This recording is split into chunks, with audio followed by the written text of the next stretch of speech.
महाराज जी की जय। सच्चे दरबार की जय। एक बार एक शिष्य के मन में जिज्ञासा हुई अपने भविष्य को जानने की, इसलिए वह पहुंच गया एक ज्योतिषी के पास। ज्योतिषी ने ज्यों ही शिष्य के हाथों की लकीरों को देखा तो एकदम से बोला, अरे आपकी लकीरें तो बता रही हैं कि आप एक पूर्ण गुरु के शिष्य हैं। तो शिष्य ने हाँ में सिर हिला दिया। फिर ज्योतिषी ने कहा कि आप मुझसे अपना भविष्य क्यों पूछ रहे हैं? शिष्य ने उत्तर में हैरानी से कहा, क्यों? ज्योतिषी ने कहा, आप स्वयं देखें, यदि एक कलम किसी आम व्यक्ति के हाथ में है, उस कलम से मात्र कुछ साधारण से शब्द या वाक्य ही पिरोए जाएंगे, इसलिए वह कलम भी साधारण ही रहेगी। किंतु वहीं पर वह कलम एक कुशल कवि के हाथों में है तो अमूल्य रचनाओं को रचकर कीमती हो जाया करती है। इसलिए निर्भर इस पर करता है कि वस्तु किसके हाथों में है।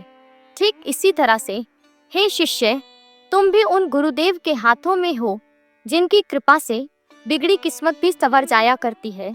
फिर तुमको अपने भविष्य की क्या फिक्र? बस तुम एक कार्य करो, अपनी समस्त भावनाएं, समस्त ऊर्जा और संपूर्ण जीवन अपने गुरुवर के चरणों में समर्पित कर दो।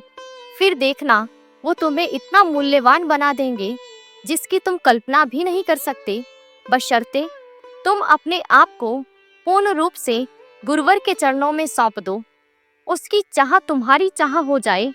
और जब एक शिष्य ने अपने गुरुदेव की ऐसी अनुपम महिमा को सुना तो उसके मन के भीतर भाव तरंगे हिलोरे लेने लगी और गदगदित होकर सहसा ही वह कह उठा, हर पल रहे चरणों में तेरे, तन मन धन से अर्पित।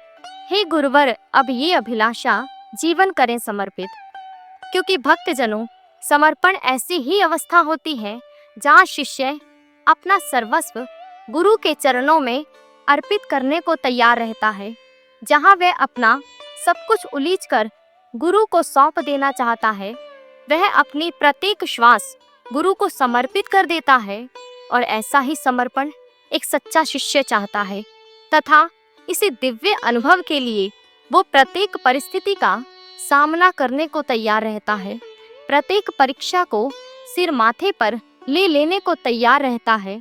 ठीक उसी प्रकार जैसे मिट्टी कुम्हार के हाथों में अपने आप को सौंप देती है और जब वह मिट्टी एक घड़े के रूप में परिणित हो लोगों के सिर पर स्थान पाती है तो उसे याद आती है कुम्हार के पैरों तले रौंदे जाने का समय, अग्नि में तपाने का समय, चाक पर घुमाने का समय, कि इन सब के पीछे कुम्हार की कृपा दृष्टि, उसके नव निर्माण की प्रक्रिया थी। और तब मिट्टी से बना मटका स्वतः ही कुम्हार की कृपा दृष्टि के समक्ष नतमस्तक हो गया और प्रसन्नता को प्राप्त करता है कि कुम्हार ने आज उसे सुंदर आकार दे मान प्रदान किया।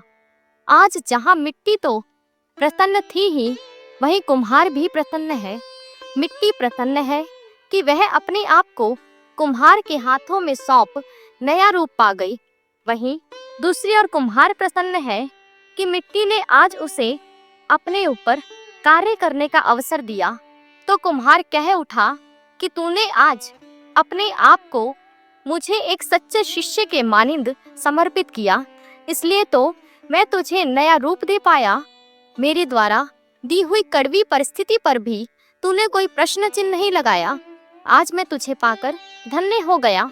और ऐसा ही समर्पण का एक और उदाहरण, जब अनघड़ पत्थर भी मूर्तिकार को समर्पित हो जाता है। मूर्तिकार भी उस पर हथौड़ी छैने चलाता है, परंतु पत्थर चुप रहता है, क्योंकि उसे पता है कि यह कष्टदायक प्रहार जो है वो मुझे एक दिन सुंदर आकार के रूप में परिणित कर देगा। और सच में मूर्तिकार के सधे हुए हाथों के हुनर से अनघड़ समर्पित पत्थर भी सुंदर मूर्ति का रूप ले लेता है। यही बात सर्वश्री आशुतोष महाराज जी भी कहा करते हैं कि विध्वंस के बाद निर्माण की प्रक्रिया शुरू होती है, क्योंकि सद्गुरु एक शिष्य के भीतर से बुराइयों का, अवगुणों का विध्वंस कर सद्गुणों का सृजन किया करते हैं।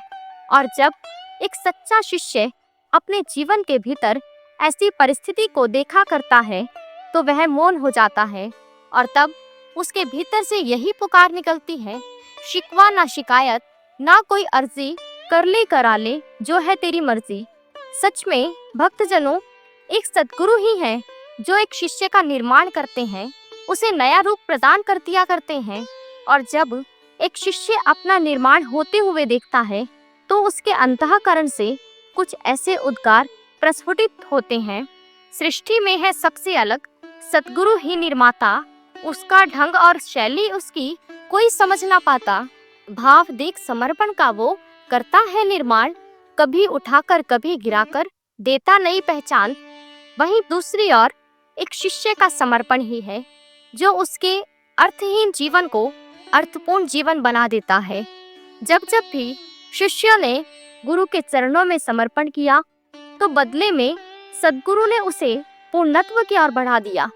कहते हैं शिवाजी के राज्य में एक बार उसके गुरुदेव हाथ में कमंडल लिए भिक्षा की याचना करने आए। जानते हैं क्या हुआ? जैसे ही शिवाजी ने गुरुदेव के मधुर कंठ से भिक्षा की ध्वनि सुनी तो आज शिवाजी ने भी कोई कसर नहीं छोड़ी। उन्होंने एक कागज में कुछ लिखा और कागज को कमंडल में डाल दिया। जानते हैं उसमें क्या लिखा था? उसमें लिखा था कि मैं यह पूरा राज्य गुरुदेव को समर्पित करता हूँ। आज शिवा ने समर्पण की नई मिसाल को गढ़ दिया और यहाँ गुरुदेव अत्यंत प्रसन्न हो कहते हैं कि आज से इस राज्य की बागडोर मैं अपने प्रतिनिधि के रूप में तुम्हें पुनः सौंपता हूँ। ऐसा था शिवा का समर्पण। हमारे इतिहास में ऐसे असंख्य उदाहरण हैं कि जब जब शिष्यों ने गुरु चरणों में समर्पण किया तो गुरु ने उनका नवनिर्माण कर संसार के समक्ष प्रस्तुत कर दिखाया। नरेंद्र ने गुरु चरणों में समर्पण किया तो संसार के समक्ष विवेकानंद बनकर उभरे। मूल शंकर गुरु विरजानंद जी के चरणों में झुके तो दयानंद सरस्वती बने। गुरु के कृपा की और शिष्य के समर्पण की गाथाएं हमें यह समझाती हैं कि गुरु के चरणों में किया गया समर्पण ही सर्वश्रेष्ठ समर्पण है।